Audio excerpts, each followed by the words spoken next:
What did you just do? Do you understand that's something you shouldn't do as a person? What? You're exaggerating.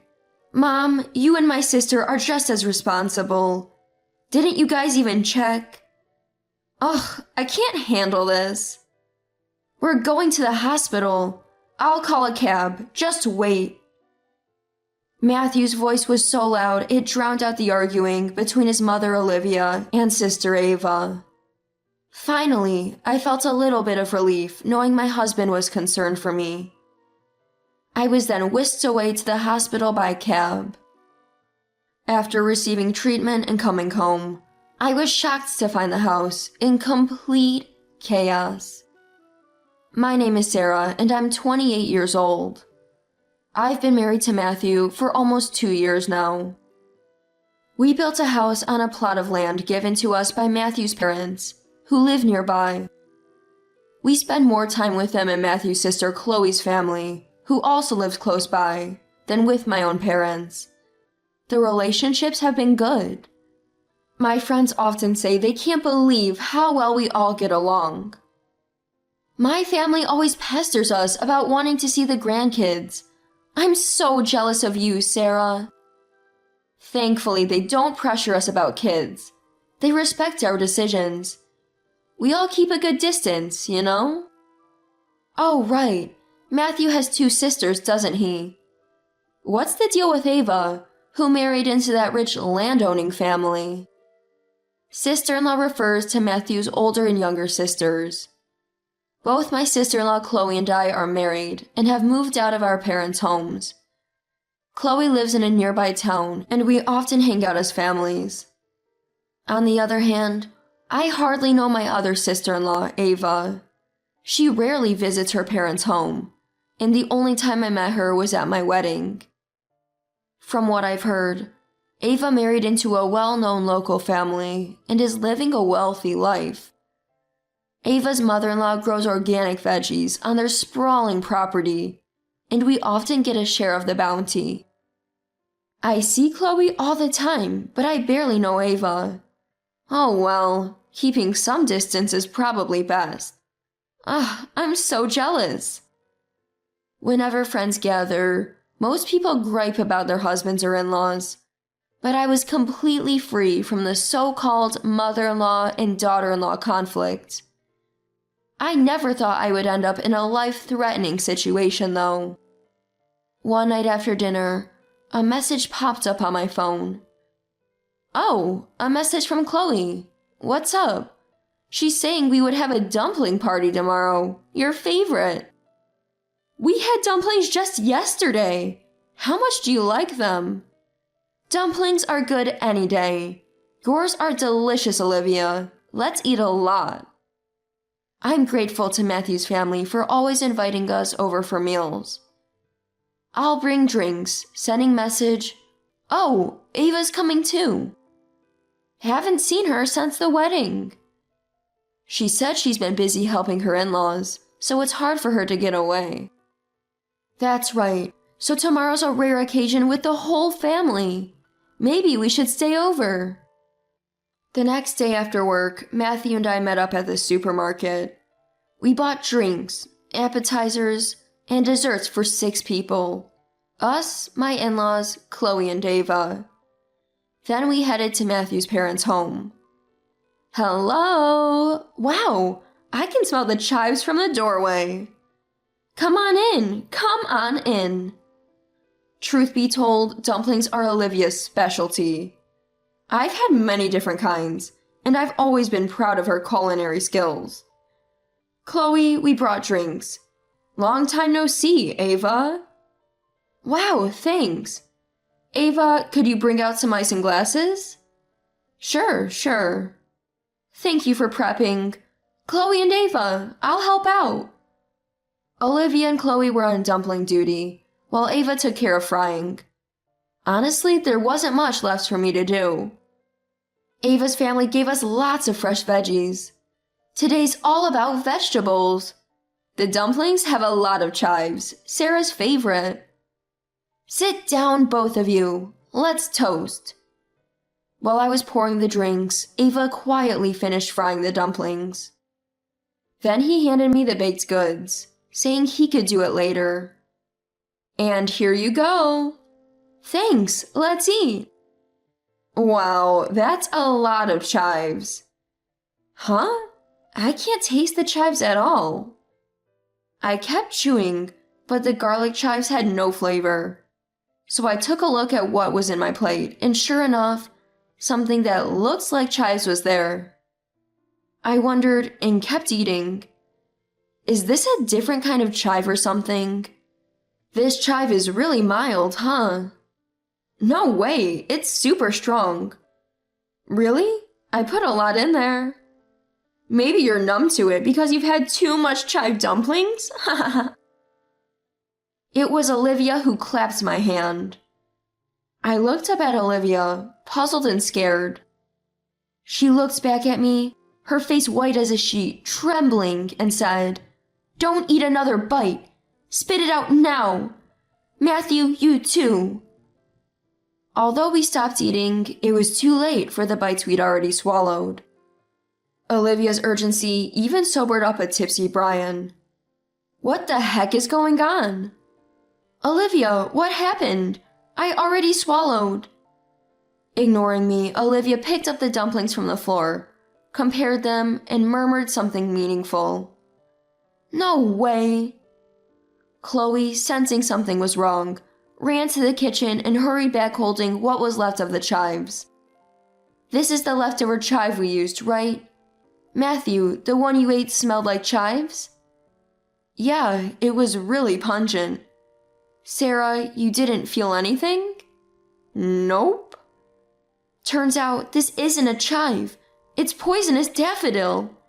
Sarah, how are you feeling? Didn't you check when you made it? I did. There's no way I'd confuse odorless daffodils with chives. I checked the ingredients too.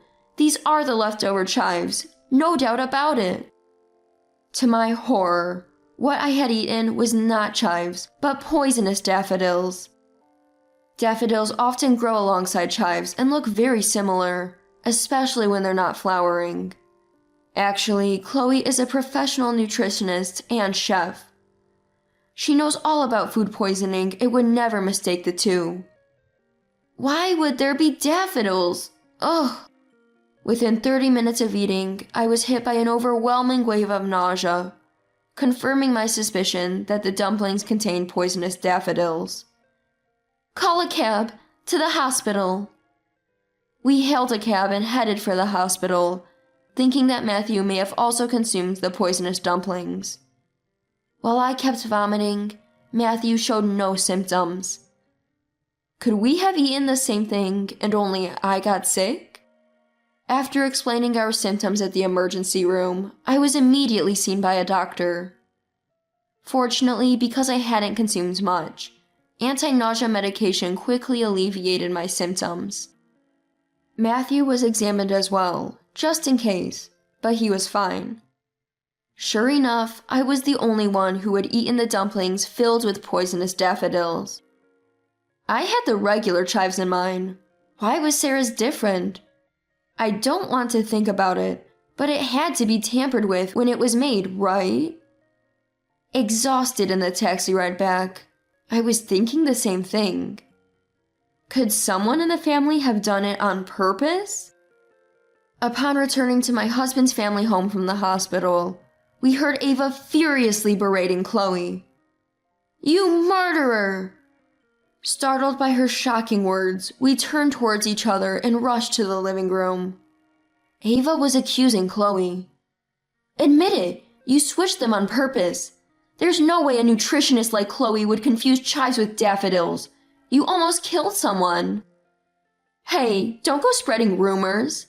Mom and I double-checked, and even you said the chives smell strong when we were wrapping them. What? So you're shifting the blame? Then Mom is equally guilty. I can't even go outside anymore, knowing my family are murderers. Whoa there, you're accusing us without checking your facts. Do you even hear yourself? The more I think about it, Chloe seems most suspicious. Mom warned Sarah not to eat the dumplings. Now what? Do I have to report this? Ava, you can't accuse people without proof. I'm telling you, Chloe is innocent. What's your game, accusing people like this? It's beyond bullying. Ava's face turned red. She was visibly furious. But it seems like Ava wasn't defending me. She was desperate to prove Chloe was guilty. Ava, calm down. Yeah, Sarah and others returned safely. Why are you blaming us? Oh, so you're covering it up just because Sarah is fine? Ava, you're being weird. Sure, Chloe and I made the dumplings, but who was in charge of cooking? Sarah, which ones did you choose to eat? Well, while Brian and Matthew were toasting, I had what Ava served me. Who took on the role of cooking because they weren't good at wrapping? That was you, Ava, wasn't it? Come to think of it, you gave Sarah the dumplings from the plate, not the hot griddle, right? Yeah, I'm not good with hot food, so I tried to eat the one in front of Sarah that had cooled down a bit. Ava, you stopped me, saying it was for Sarah. Was there a reason for that? Everyone, now sober and composed, started to recall Ava's suspicious behavior. I had eaten dumplings that weren't fresh off the griddle. With the tables turned, Ava broke down in tears when everyone confronted her. What's wrong with all of you? Making me the bad guy? Sarah and Chloe, you both get to be happy, and it's not fair. What are you talking about? Explain yourself. Turns out the bulk of vegetables used in this dumpling party were passed from Ava's mother-in-law to Ava. Ava and her mother-in-law were always at odds. Though they didn't live together, mother-in-law would drop by unannounced almost every day, dishing out snide comments and blatant harassment. One day, just like clockwork, mother-in-law showed up early in the morning and handed Ava a muddy cardboard box. Ava noticed it was filled with soil-covered veggies, and also daffodils, causing her alarm. My husband's always busy, never home, and no one's helping me. I'm struggling every day, while Chloe and Sarah live without any problems. It's unfair. I was speechless as a teary-eyed Ava painted herself as the victim. My mom is planning a dumpling party featuring Sarah's favorite dumplings. It's like everyone treasures Sarah, and it's not fair. Ava was frustrated that while she struggled, I built good relationships effortlessly with Olivia, Brian, and Chloe. Fueled by resentment, she aimed her anger at me. Then, taking advantage of the upcoming dumpling party, she sneakily prepared daffodil stuffed dumplings. Volunteering to cook, she timed it perfectly to serve me the tainted dumplings. Unbelievable! If something happened to Sarah and my unborn baby, that would be murder. Yes, I was pregnant at the time. The reason I went to the hospital right after feeling a bit nauseous was that I was expecting. I didn't know you were pregnant. If you only felt a bit nauseous, you won't miscarry. Get out! How dare you not apologize after doing something so horrific? Never come back. What? Whatever. I don't care about any of you anyway. Goodbye. Fast forward 1 month. After the poisonous dumpling fiasco, my unborn baby is doing fine, and I frequently receive caring messages from Olivia and Chloe. As for Ava, her husband was livid after confirming she had intentionally served the poisoned dumplings. When told by Olivia that Ava was stressed from mother-in-law's harassment, he was even more furious. Ava's husband, who learned from Olivia that Ava was stressed from harassment by her mother-in-law, was apparently even more infuriated. According to Ava, the claims that her mother-in-law bullies her and that her husband doesn't protect her are just lies she makes up to play the victim. In reality, they seem to maintain a reasonable distance from each other.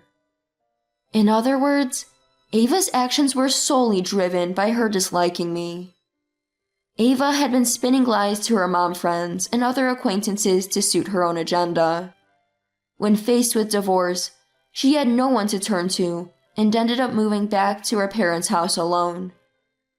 Brian, appalled by Ava's inexcusable behavior and lack of apology, kicked her out at least once. However, Olivia brought her back home due to concerns about leaving someone who could serve poisoned food to others unchecked. They're in the process of re-educating her from scratch. Due to her repeated lies, Ava has lost trust from both family and friends. Now a recluse, she has aged dramatically. Despite her lonely and isolated life, she still posts online blaming me for everything. Chloe found out that she's living without even a mobile phone now. There's no way we're letting our child meet a woman who still